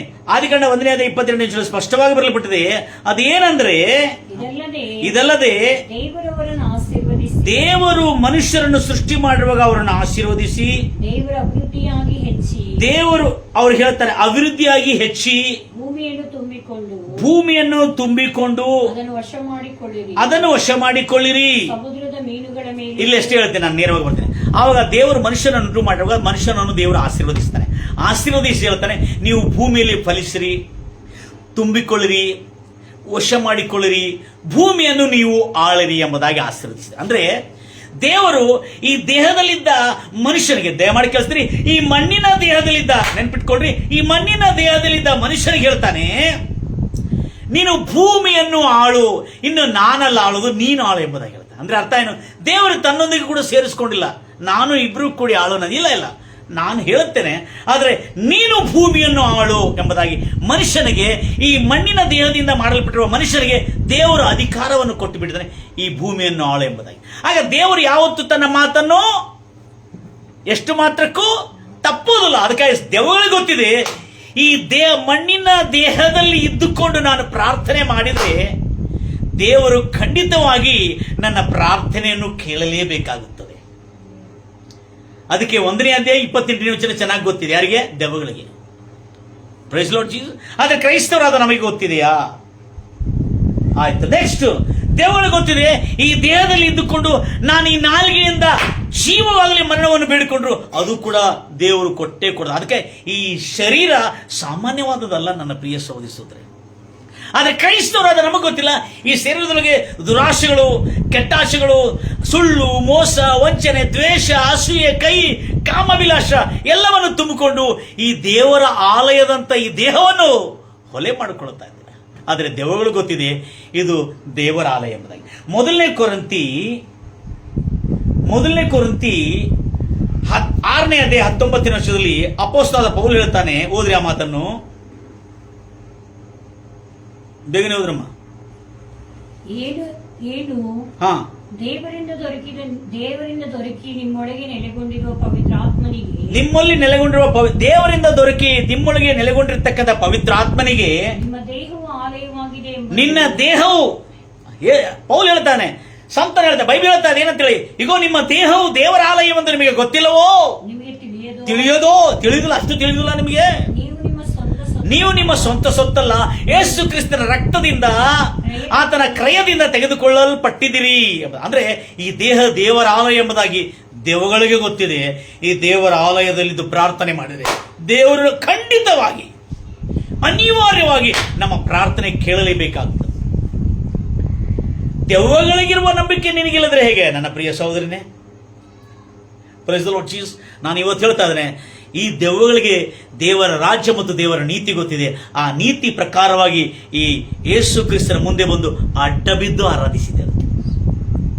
ಎಲ್ಲರೂ ಹೇಳ್ತಿರಲ್ವಯ್ಯ, ಈ ದೇಹವು ದೇವಾಲಯ ಎಂಬುದಾಗಿ ಗೊತ್ತಿದೆ. ಅದಕ್ಕೆ ಈ ದೇಹದ ಹೊರಗಿದ್ದು ಪ್ರಾರ್ಥನೆ ಮಾಡಿಲ್ಲ, ಆ ಮನುಷ್ಯನ ದೇಹದ ಒಳಗಿದ್ದು ಅದು ಪ್ರಾರ್ಥನೆ ಮಾಡ್ತಾ ಇದೆ ದೇವರಿಗೆ.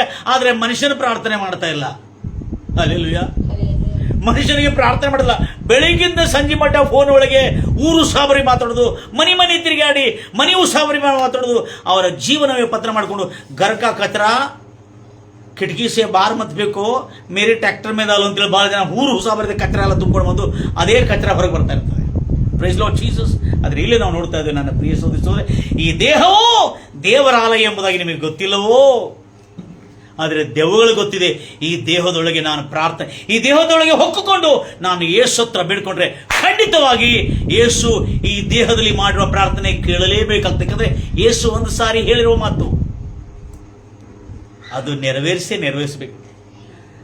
ಗೊತ್ತಿದೆ ಅದಕ್ಕೆ. ಯಾಕಂದ್ರೆ ಈ ದೇಹದಲ್ಲಿದ್ದ ಮನುಷ್ಯನು ಏನು ಮಾಡಿದ್ರು ಕೊಡಬೇಕಾಗ್ತದೆ. ಯಾಕಂದ್ರೆ ದೆವ್ವಗಳು ಗೊತ್ತಿದೆ. ಮತ್ತೇಯು ಸುವಾರ್ತೆ 7ನೇ ಅಧ್ಯಾಯ 7ನೇ ವಚನ ಏನು ಗೊತ್ತಿದೆ? ಮತ್ತೇಯು ಸುವಾರ್ತೆ 7ನೇ ಅಧ್ಯಾಯ 7ನೇ ವಚನ ಚೆನ್ನಾಗಿ ಗೊತ್ತಿದೆ. ಬೇಡಿಕೊಳ್ಳಿರಿ ನಿಮ್ಗೆ ಕೊಡಲ್ಪಡುವುದು, ತಟ್ಟರೆ ನಿಮಗೆ ತೆರಲ್ಪಡುವುದು, ಹುಡುಕರಿ ನಿಮಗೆ ಸಿಗುವುದು. ಬೇಡಿಕೊಳ್ಳುವ ಪ್ರತಿಯೊಬ್ಬರಿಗೆ, ಅಂದ್ರೆ ಮನುಷ್ಯರಿಗೆ ಬೇಡಿಕೊಳ್ಳುವ ಪ್ರತಿಯೊಬ್ಬರಿಗೆ ಖಂಡಿತವಾಗಿ ಸಿಗುವುದು, ಕೊಡಲ್ಪಡುವುದು. ಯಾರಿಗೆ ಗೊತ್ತಿತ್ತು? ದೆವ್ವಗಳಿಗೆ ಗೊತ್ತಿದೆ. ಈ ಮನುಷ್ಯನು ಬೇಡಿಕೊಂಡ್ರೆ ಯೇಸು ಕ್ರಿಸ್ತನ ತನ್ನ ವಾಗ್ದಾನವನ್ನು ತಪ್ಪುದಿಲ್ಲ. ಅಂದ್ರೆ ಯೇಸು ಕ್ರಿಸ್ತನ ವಾಕ್ಯದ ಮೇಲೆ ದೆವ್ವಗಳಿಗೆ ನಂಬಿಕೆ ಇದೆ. ಕ್ರೈಸ್ತವರಾದ ನಿಮಗೆ ನಂಬಿಕೆ ಇದೆಯಾ? ಆಮೇನ್.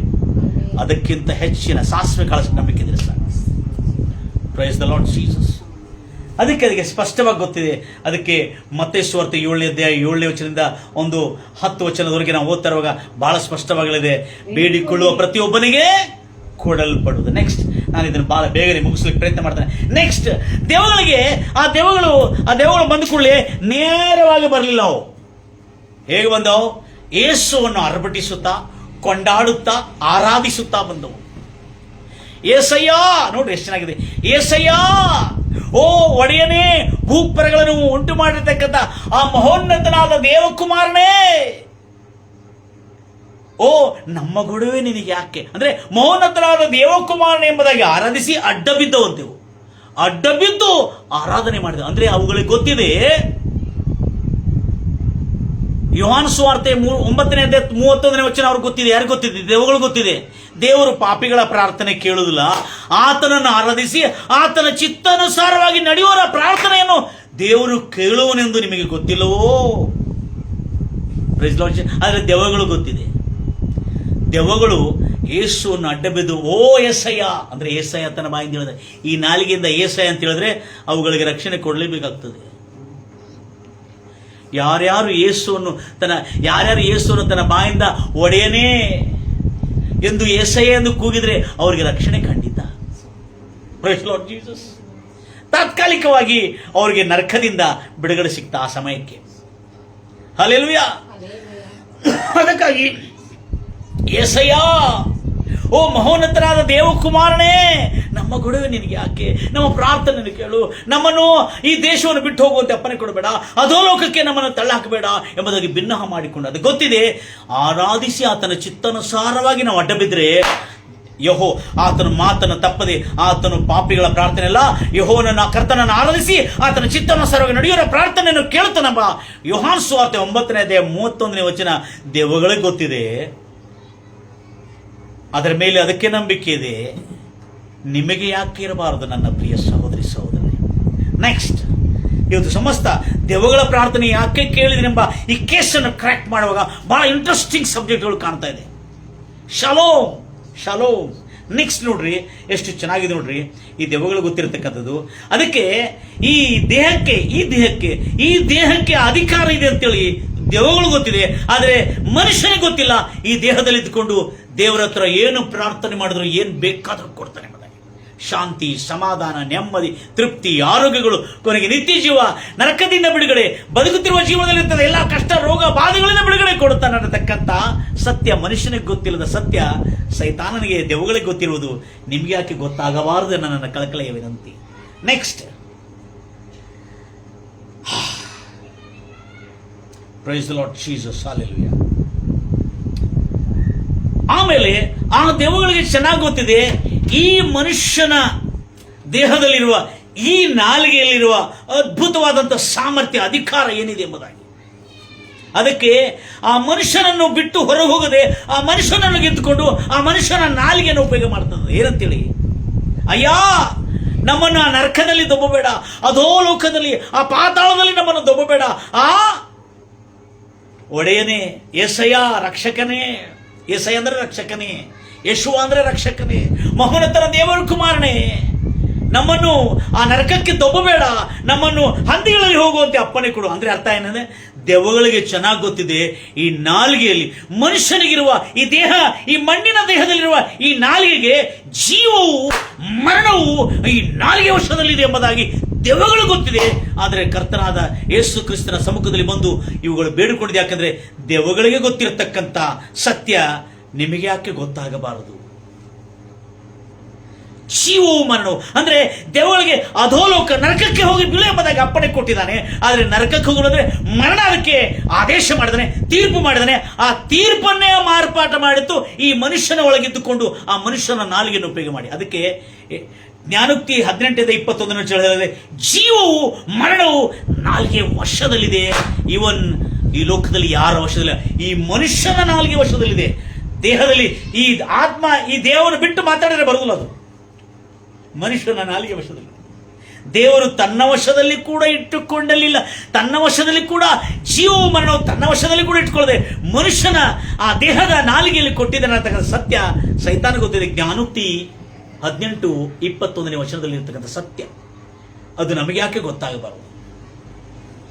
ನೆಕ್ಸ್ಟ್, ದೆವ್ವಗಳ ಪ್ರಾರ್ಥನೆ ಯಾಕೆ ಕೇಳಿದು ಅನ್ನತಕ್ಕಂಥ ಸತ್ಯವನ್ನು ಅಧ್ಯಯನ ಮಾಡ್ತಿರ್ತಕ್ಕಂಥ ಸಮಯದಲ್ಲಿ ನಾನು ಇವೆಲ್ಲಗಳ ನನಗೆ ತಿಳಿದು ಬಂದಿತ್ತು. ನೆಕ್ಸ್ಟ್, ದೆವ್ವಗಳಿಗೆ ಸ್ಪಷ್ಟವಾಗಿ ಗೊತ್ತಿದೆ, ಹಲ್ಲೆಲೂಯಾ, ದೇವರು ಮಜ್ಬೂರಾಗಿ ಆತನು ನಮ್ಮ ಪ್ರಾರ್ಥನೆಯನ್ನು ಕೇಳಿಕೊಡಲೇಬೇಕಾಗ್ತದೆ. ಅದಕ್ಕೆ ಅವು ಬೇಸರಗೊಳ್ಳದೆ ನಿಂತುಕೊಳ್ಳದೆ, ಹೋಗು ನೀನು, ನಿನ್ನ ಹೆಸರೇನು, ನೀನು ಇಲ್ಲಿ ಬಿಟ್ಟು ಹೋಗಂತ ಹೇಳಿದ್ರು ಕೂಡ ಅವುಗಳು ಕೇಳಿಲ್ಲ. ಬೇಸರಗೊಳ್ಳದೆ ಎಡಬಿಡದೆ ಆ ದೇವರ ಯೇಸು ಕ್ರಿಸ್ತನ ಹತ್ರ ಭಿನ್ನಹ ಮಾಡಿಕೊಂಡು, ಅದಕ್ಕೆ ಗೊತ್ತಿದೆ ಕರ್ತನಾದ ಯೇಸು ಕ್ರಿಸ್ತನು ತಾನು ಆ ಒಡೆಯನು, ಆ ಸತ್ಯ ಸ್ವರೂಪನು, ಆ ಜೀವ ಸ್ವರೂಪನು, ಸುಳ್ಳು ಮಾತಾಡದವನು, ತನ್ನ ಮಾತು ತಪ್ಪದವನು ಎಂಬ ನಂಬಿಕೆ ಗೊತ್ತಿದೆ. ಆತನು ದೇವರನ್ನು ಮಜ್ಬೂರಾಗಿ ಆತನು ನಮ್ಮನ್ನು ರಕ್ಷಿಸಲೇಬೇಕಾಗ್ತಾನೆ ಅಂತಕ್ಕಂಥ ಸತ್ಯ ದೇವಗಳು ಗೊತ್ತಿದೆ. ಮಾರ್ಕ್ಸ್ ವಾರ್ತೆ 5:10 ಓದಿ ನೋಡ್ರಿ, ಅವು ಹೇಗೆ ಭಿನ್ನಹ ಮಾಡಿಕೊಂಡು, ಮೊದಲು ಒಬ್ಬನು ಭಿನ್ನಹ ಮಾಡಿಕೊಂಡ, ಆಮೇಲೆ ಎಲ್ಲರೂ ಕೂಡಿ ಭಿನ್ನಹ ಮಾಡಿಕೊಂಡ್ರು ಅವರೊಳಗಿರುವ ಎಲ್ಲಾ ದೇವಗಳು. ಅದಕ್ಕೆ ಕ್ರೈಸ್ತ ಓದಿ, ನಮ್ಮನ್ನು ಆ ದೇಶದೊಳಗಿಂದ ತಮ್ಮನ್ನು ಆ ದೇಶದಿಂದ ಹೊರಗೆ ಹೋಗುವಂತೆ ಹೊರಗೆ ಕಳುಹಿಸದಂತೆ ಅವನು ಆತನನ್ನು ಬಹಳವಾಗಿ ಏಕವಚನ, ಅವನು ಆ ದೆವ್ವಗಳಲ್ಲಿ ಅವನು ಯೇಸು ಕ್ರಿಸ್ತನ ಹತ್ರ ಬಹಳವಾಗಿ ಬೇಡಿಕೊಂಡು ಎರ್ನೆಸ್ಟ್ಲಿ ಈ ಪ್ರೇಡ್, ಈ ಬೆಗ್ಗಡ್ ಭಿಕ್ಷೆ ಬೇಡಿದಂತೆ. ನಾವು ದೇವರ ಸ್ತೋತ್ರ ಕೊಡ್ತೀನಿ, ಐ ಹ್ಯಾವ್ ನೋ ಟೈಮ್, ಸ್ತೋತ್ರ ಅಂತ ಶ್ರದ್ಧೆ ಅಂತ ಭಿಕ್ಷೆ ಅಂತ ಒಂದು ತವಕದಿಂದ ಪ್ರಾರ್ಥನೆ ಮಾಡಿದೆವು ಆ ದೆವ್ವಗಳಿಗೆ. ಮುಂದೆ ಹೋಗ್ತಿರಮ್ಮ. ಆಗ ಅಲ್ಲಿ ಬೆಟ್ಟಗಳ ಸಮೀಪದಲ್ಲಿ ಅಲ್ಲಿ ಬೆಟ್ಟಗಳ ಸಮೀಪದಲ್ಲಿ ಹಂದಿಗಳ ದೊಡ್ಡ ಗುಂಪು ಮೇಯ್ತಿತ್ತು. ಎಲ್ಲಾ ದೆವ್ವಗಳು ಈಗ ಮೊದಲು ಒಬ್ಬರು ಮಾಡಿದ, ಈಗ ಎಲ್ಲಾ ದೆವ್ವಗಳು ಏಕ ಮನಸ್ಸಿಂದ ಮಾಡ್ತಾ ಇದೆ. ಎಲ್ಲಾ ದೆವ್ವಗಳು ಯೇಸು ಕ್ರಿಸ್ತನಿಗೆ ನಾವು ಹಂದಿಗಳಲ್ಲಿ ಹೊಕ್ಕುಕೊಳ್ಳುವಂತೆ ನಮಗೆ ಅಪ್ಪಣೆ ಕೊಡು, ನಮಗೆ ಅನುಮತಿ ಕೊಡು ಎಂಬುದಾಗಲು, ಆಯ್ತು ಹೋಗು ಎಂಬುದಾಗಲು. ಅಂದ್ರೆ ದೇವಗಳಿಗೆ ಗೊತ್ತಿದೆ, ಬೇಸರಗೊಳ್ಳದೆ ಎಡಬಿಡದೆ ಪ್ರಾರ್ಥನೆ ಮಾಡಿದ್ರೆ ಯಾರು ಮಾತು ಕೊಟ್ಟನಲ್ಲ ಆ ರಾಜಾದಿರಾಜ ದೇವಾದಿ ದೇವನು ತಾನು ಮಾತು ಕೊಟ್ಟಿರುವ ಮಾತು ಆತನು ತಪ್ಪುವುದೇ ಇಲ್ಲ ಅನ್ನತಕ್ಕಂಥ ಸತ್ಯ ದೇವಗಳಿಗೆ ಗೊತ್ತಿದೆ. ಆ ನಂಬಿಕೆ ದೇವಗಳಿಗಿದೆ. ಅದು ಯಾಕೆ ಕ್ರೈಸ್ತರಾದ ನಿಮಗೆ, ನನ್ನನ್ನು ಕೇಳುತ್ತಿರ್ತಕ್ಕಂಥ ಎಲ್ಲರಿಗೆ, ಯೇಸು ಕ್ರಿಸ್ತ ದೆವ್ವಗಳ ಪ್ರಾರ್ಥನೆಯನ್ನು ಕೇಳಿ ಸದುತ್ತರ ಕೊಡೋದಾದ್ರೆ ನಿನ್ನ ಪ್ರಾರ್ಥನೆಗೆ ದೇವರು ಉತ್ತರ ಕೊಡುವುದಿಲ್ಲವಾ? ಯೇಸು ಕ್ರಿಸ್ತನ ರಕ್ತದಿಂದ ತೊಳೆಯಲ್ಪಟ್ಟಿರುವ ನಾವು. ನೆಕ್ಸ್ಟ್, ಇವತ್ತೊಂದು ಅದ್ಭುತವಾದ ಸಂಗತಿ, ಈ ದೇಹದೊಳಗಿರುವಾಗಲೇ ನಾವು ಮಾಡಬೇಕು ಪ್ರಾರ್ಥನೆ, ಆವಾಗಲೇ ದೇವರು ಕೇಳ್ತಾನೆ. ಈ ದೇಹ ನಮ್ಮ ಪ್ರಾಣವನ್ನು ಬಿಟ್ಟು ಹೋದರೆ ಈ ಆತ್ಮ ಖಾಲಿ, ಈ ದೇಹ ಇಲ್ಲದೆ ಆತ್ಮ ಅಲ್ಲಾಡ್ತಾ ಪ್ರಾರ್ಥನೆ ಮಾಡಿದ್ರೆ ಆ ಪ್ರಾರ್ಥನೆ ಕೇಳಿಸಲ್ಪಡುವುದಿಲ್ಲ. ಯಾಕೆ ಗೊತ್ತಿದೆ? ಒಂದು ಧನವಂತನು ಹೀಗೆ ತನ್ನ ಮೈಯೆಲ್ಲ ಆರಾಮಾಗಿದ್ದನು, ಚೆನ್ನಾಗಿದ್ದ, ನಾರುಮಣಿ ವಸ್ತ್ರಗಳನ್ನು ಧರಿಸಿಕೊಂಡು ಆಯುಷ್ಯ ಆರಾಮದಲ್ಲಿ ಸುಖವಾಗಿ ಆಡಂಬರದ ಜೀವನ ಮಾಡ್ತಿದ್ದ ಧನವಂತನು. ಲೂಕಾಸ್ ವಾರ್ತೆ 14. ಆದ್ರೆ ಅವನು ಬದುಕುತ್ತಿರುವಾಗ ಪ್ರಾರ್ಥನೆ ಮಾಡಪ್ಪ ಅಂತ ಹೇಳಿದ್ರೆ, ನನಗೆ ಟೈಮ್ ಇಲ್ಲ, ನನಗೆ ಬಹಳ ಬಿಸ್ನೆಸ್ ಬಿಸಿ ಇದ್ದೀನಿ ಎಂಬುದಾಗಿ ಅವನು ಬಿಸಿ ಇದ್ದ. ಅವನಲ್ಲಿ ಮಾರ್ಪಟ್ಟಿಲ್ಲ. ಆದ್ರೆ ನರಕದಲ್ಲಿ ಹೋಗಿ ಉರಿಯುತ್ತಾರ ಅವನ ಆತ್ಮ, ದೇಹ ಇಲ್ಲ, ದೇಹ ಮಣ್ಣಿನಲ್ಲಿದೆ, ಆತ್ಮ ನರಕದಲ್ಲಿ ಉರಿಯುತ್ತಾರ, ಅವಾಗ ಪ್ರಾರ್ಥನೆ ಮಾಡ್ತಾರೆ. ಅಬ್ರಾಹ್ಮನೆ ನರಕದಲ್ಲಿಂದ ಪ್ರಾರ್ಥನೆ ಮಾಡ್ತಾನೆ. ದೇಹ ಇಲ್ಲದ ಮನುಷ್ಯನು ಧನವಂತನು. ಈ ದೇಹದೊಳಗಿದ್ದು ಮಾಡುವ ಪ್ರಾರ್ಥನೆ ಮಾತ್ರ ದೇವರು ಕೇಳ್ತಾನೆ ಅನ್ನತಕ್ಕಂಥ ವಾಗ್ದಾನ ಇದೆ. ನರಕದಲ್ಲಿ ನಿನ್ನ ಆತ್ಮ ಉರಿತಿರುವಾಗ ನೀನು ನಿನಗಾಗಿ ಕೂಡ ಪ್ರಾರ್ಥನೆ ಮಾಡಿಕೊಳ್ಳಿಕ್ಕಾಗಲ್ಲ. ಅದು ಹೇಳ್ತಾನೆ, ನನ್ನ ಸಹೋದರರು 5 ಮಂದಿ ಸಹೋದರರು ಭೂಲೋಕದಲ್ಲಿದ್ದಾರೆ, ಓ ಅಬ್ರಾಮನೇ ಅವರ ಕಡೆ ಸತ್ತವರೊಳಗಿಂದ ಒಬ್ಬನನ್ನು ಕಳಿಸು. ಆ ಜನ ನನ್ನ ಅಣ್ಣ ತಮ್ಮಂದಿರು ಯೇಸು ಕ್ರಿಸ್ತ ನಂಬಿ ಮಾರ್ಪಾಟ ಹೊಂದಿ ಮಾನಸಾಂತರ ಹೊಂದಿ ಅವರು ಈ ನರಕಕ್ಕೆ ಬರದಂತೆ ಆಗುತ್ತಾರೆ ಎಂಬುದಾಗಿ ನರಕದಿಂದ ಆತ್ಮ ಮನುಷ್ಯನಾದ ನರಕದಿಂದ ಪ್ರಾರ್ಥನೆ ಮಾಡಿದ್ರೆ ಆತ್ಮ ಮನುಷ್ಯನ ಪ್ರಾರ್ಥನೆ ಕೇಳುವುದಿಲ್ಲ ದೇವರು.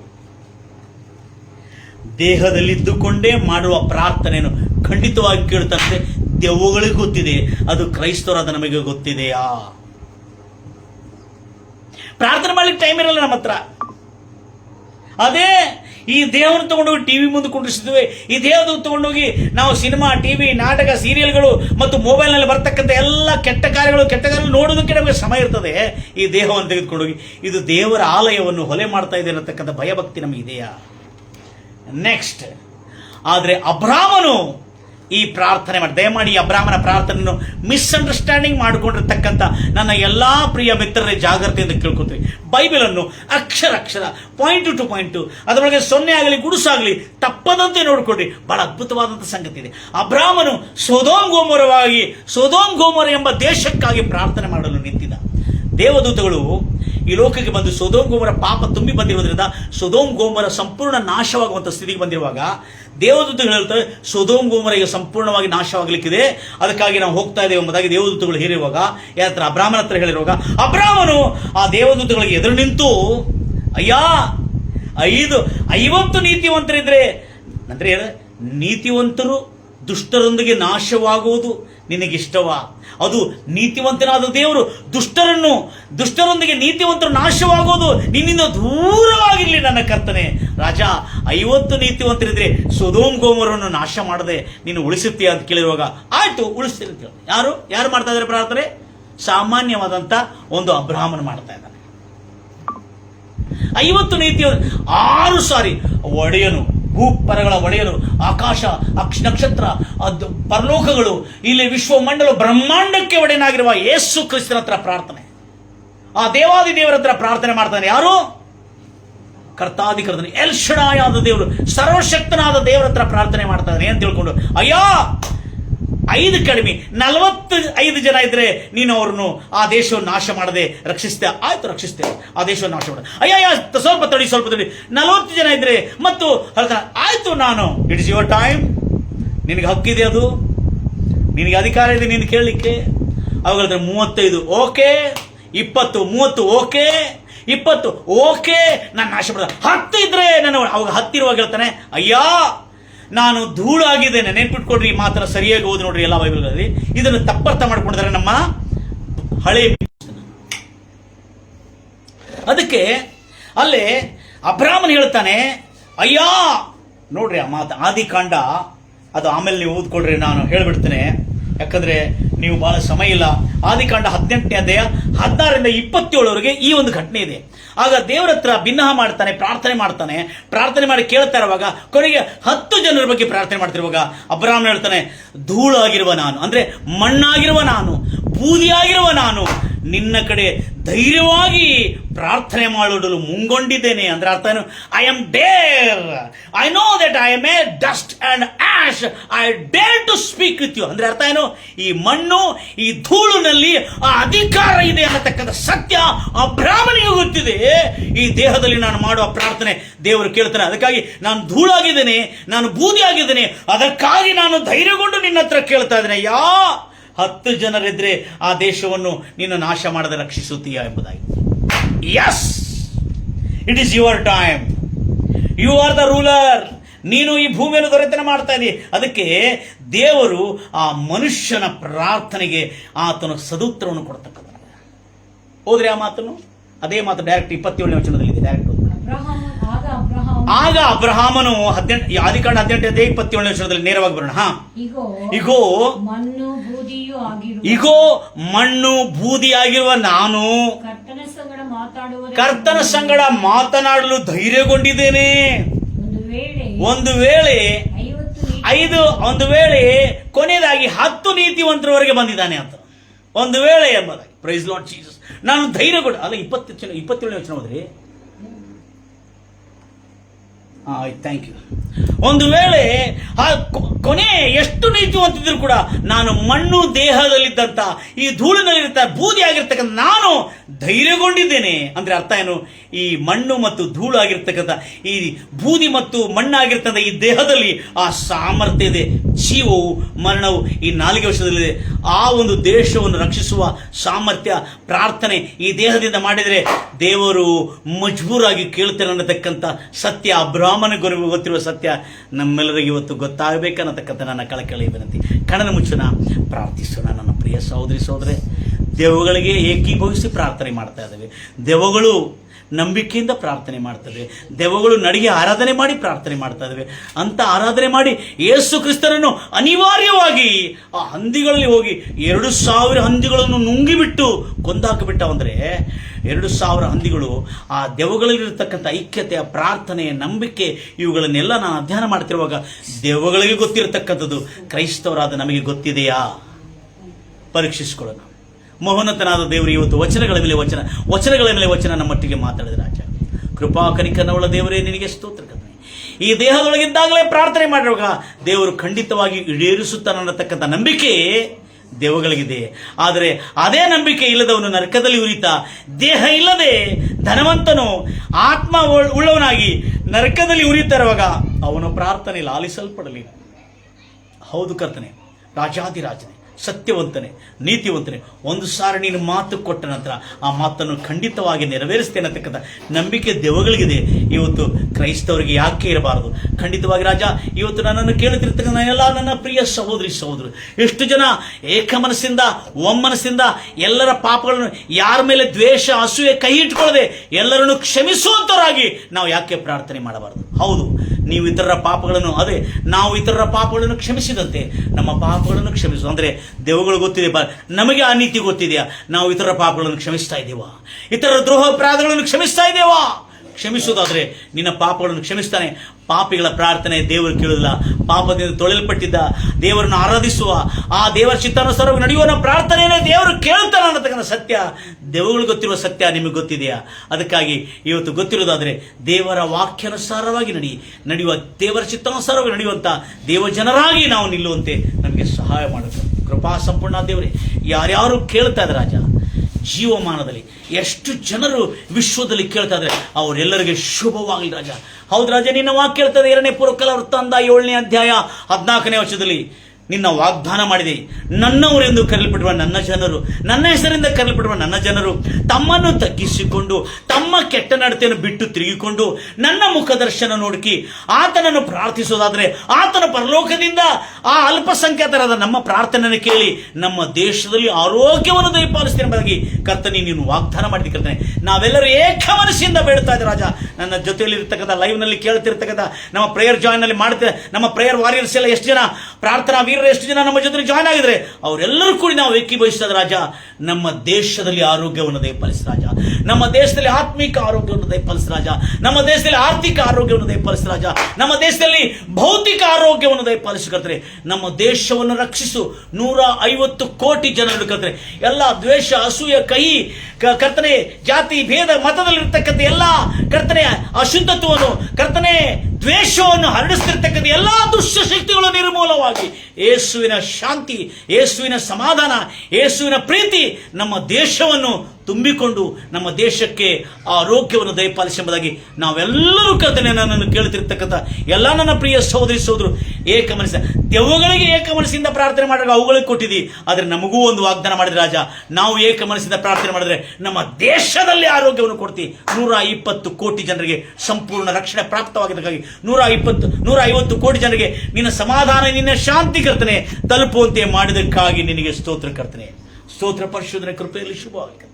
ಯಾರ್ಯಾರು ನನ್ನನ್ನು ಕೇಳ್ತಾ ಇದ್ದಾರೆ ರಾಜ, ಅನಾರೋಗ್ಯದಲ್ಲಿರ್ತಕ್ಕಂಥ ನನ್ನ ಪ್ರಿಯ ಸಹೋದರಿ ಸಹೋದರಿ, ನೀವು ಕೂಡ ಪ್ರಾರ್ಥನೆ ಮಾಡ್ರಿ. ಅಯ್ಯಾ ನನ್ನನ್ನು ಕ್ಷಮಿಸು, ನನ್ನ ಪಾಪಗಳನ್ನು ಕ್ಷಮಿಸು, ನನ್ನನ್ನು ಗುಣಪಡಿಸಿ ಎಂಬುದಾಗಿ ನೀವು ಪ್ರಾರ್ಥನೆ ಮಾಡಿದ್ರೆ ಯೇಸು ಈಗಲೇ ಇವತ್ತೇ ನಿಮ್ಮನ್ನು ಕೂಡಲೇ ಗುಣಪಡಿಸುತ್ತಾನೆ. ನಿಮ್ಮ ಸಮಸ್ಯೆಗಳು, ನಿಮ್ಮ ಕಣ್ಣೀರುಗಳು, ನಿಮ್ಮ ದುಃಖಗಳನ್ನು ಎಲ್ಲ ಹೋಗಲಾಡಿಸಿ ನಿಮ್ಮ ಕುಟುಂಬಕ್ಕೆ ಶಲೋಮ್ ಶಲೋಮ್ ಶಲೋಮ್ ಬರಲಿ.